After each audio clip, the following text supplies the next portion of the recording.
Hello fight fans. UFC 324 का main event paddy पिम्बलेट versus Justin Gaethje बहुत ही exciting था और बहुत ही ज़्यादा क्योटिक था। तो let's dive right into it.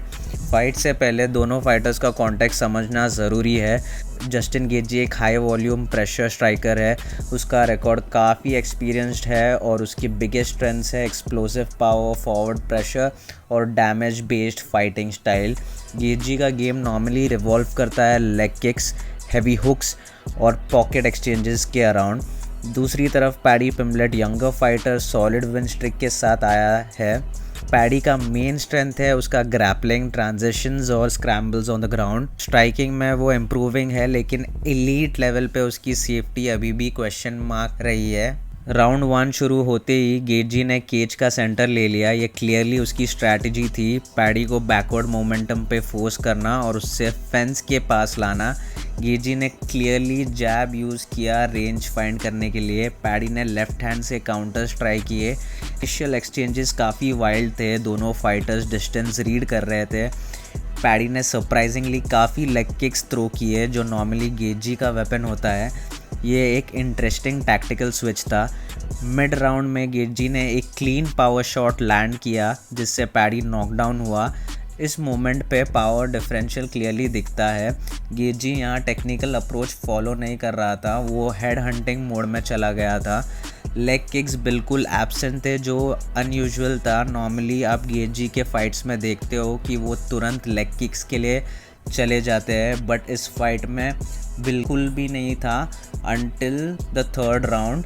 End of round में एक्सीडेंटल आई पोक हुआ जो रिदम ब्रेक करता है। रीस्टार्ट के बाद गेजी ने फिर राइट हैंड लैंड किया, पैडी ने तुरंत रिटर्न फायर किया। राउंड 1 एक्सट्रीमली हाई पेस्ड और क्योटिक था, इसमें बहुत कुछ हो रहा था। सेकेंड राउंड में गेजी और ज़्यादा एग्रेसिव हो गया। यहाँ सबसे सरप्राइजिंग एलिमेंट था गेजी का take down attempt. Normally Gaethje grappling avoid करता है, लेकिन यहाँ उसने पैडी को सरप्राइज करने की कोशिश की। पॉसिबली कोचिंग इंस्ट्रक्शंस था, फाइट को अनप्रेडिक्टेबल बनाना था, इसलिए शायद गेजी ने ये अप्रोच लिया। गेजी यहाँ क्लियरली फिनिश के लिए ओवर कमिटेड थे।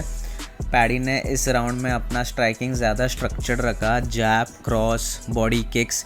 उसका आइडिया था डैमेज कम लेना और डिस्टेंस क्रिएट करना, और पैडी यहाँ पे बहुत ही अच्छी तरह से अपना टूल्स मिक्स कर रहे थे।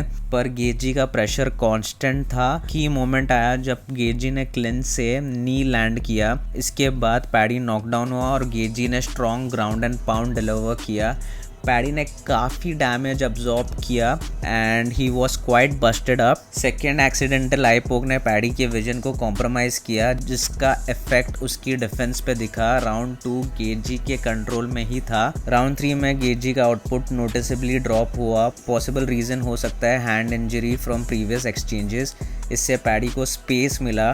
पैडी ने लेग किक्स और बॉडी किक्स कॉन्स्टेंटली यूज़ करना शुरू किए। यहाँ पैडी ने डिस्टेंस कंट्रोल किया और अपना मोमेंटम भी इम्प्रूव किया और एक्सचेंजेस भी कम क्योटिक हुए। गेजी बैकवर्ड स्टेप लेने लगे जो उसके स्टाइल के अगेंस्ट है। मोमेंटम क्लियरली पैडी के साइड शिफ्ट हो रहा था। ये राउंड टैक्टिकल एडजस्टमेंट का एग्जाम्पल था। फोर्थ राउंड में गेजी ने पेस रीसेट किया। उसने शॉर्टर कॉम्बिनेशंस यूज़ किए और इनसाइड हुक्स पे फोकस किया। मल्टीपल नॉकडाउन्स यहीं आए। इवन दो पैडी ड्यूरेबल रहा, डैमेज एक्यूमुलेट हो चुका था। गेजी ने क्लेंच कंट्रोल और डर्टी बॉक्सिंग का इफेक्टिव यूज़ किया। यहाँ एक्सपीरियंस क्लियरली दिख रहा था कैसे मोमेंटम वापस लाया जाता है। फिफ्थ राउंड फटीग फेस था। दोनों फाइटर्स एग्जॉस्टेड थे, टेक्निकल फिनिश कम हो चुकी थी और फाइट अट्रीशन मोड में थी। गेजी ने क्लिंच ब्रेक्स पे एडवांटेज लिया जहाँ पैडी डिफेंस में लेट हो रहा था। पैडी का फेस डैमेज इंडिकेट कर रहा था cumulative impact. Despite moments of resistance, Gaethje के हेवियर शॉट स्कोरिंग क्राइटेरिया में डोमिनेट कर रहे थे। राउंड 5 में दोनों ही बहुत ज़्यादा टायर्ड हो गए थे, बट दोनों भी यहाँ पे गिव अप नहीं कर रहे थे। अब आते हैं जजेस के स्कोर कार्ड पर। 48-47, 49-46, 49-46 for the winner bye unanimous decision.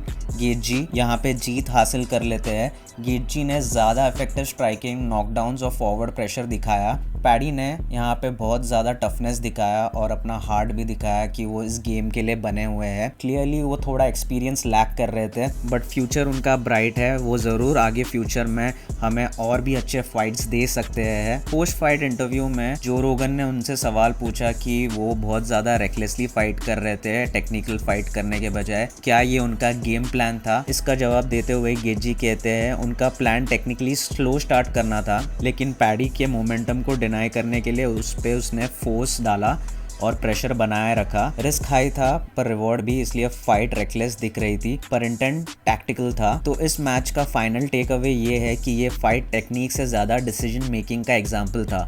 Gaethje ने रिस्क लिया मोमेंटम तोड़ने के लिए, पैडी ने इंप्रूवमेंट्स दिखाई स्पेशली मिड फाइट एडजस्टमेंट्स, लेकिन आखिर में एक्सपीरियंस ने युद्ध को नैरोली आउट पॉइंट किया। ऑल इन ऑल ये फाइट बहुत ही एक्साइटिंग और बहुत ही कियोटिक था। इस फाइट में बहुत कुछ हो रहा था, दोनों ही फाइटर्स एक दूसरे को बुरी तरह से पीट रहे थे, but Gaethje in the end takes this one. This fight also raises a lot of questions regarding how Arman Tsarukyan and Ilia Topuria is, और ये फाइट ने कहीं ना कहीं पैडी को एक्सपोज कर दिया। अगर फ्यूचर में कभी भी इलिया और पैडी का फाइट होता है तो हमें पता है कि कौन जीत सकता है। इलिया का पंचिंग पावर बहुत ही ज्यादा है, उन्होंने अपने लास्ट मैच में चार्ल्स ओलिवेरा को नॉकडाउन किया था, और पैडी इस राउंड में गेजी से मल्टीपल टाइम्स नॉकडाउन हुए हैं। तो ये साफ साफ दर्शाता है कि इलिया टोपुरिया कहीं मायनों में पैडी पिमलेट से बहुत ज़्यादा आगे है, even Arman Tsarukyan for that matter. तो मुझे कमेंट्स में बताना आपको ये ब्रेकडाउन कैसा लगा, और ये भी बताना कि अगर आपने फाइट देखी है तो आपको कैसा लगा फाइट। अगर आप चाहते हो मैं ऐसे ही ब्रेकडाउन्स देते रहूं आपको और MMA रिलेटेड न्यूज़ भी आपको देते रहूं, तो आप इस वीडियो को लाइक, शेयर और सब्सक्राइब ज़रूर करना।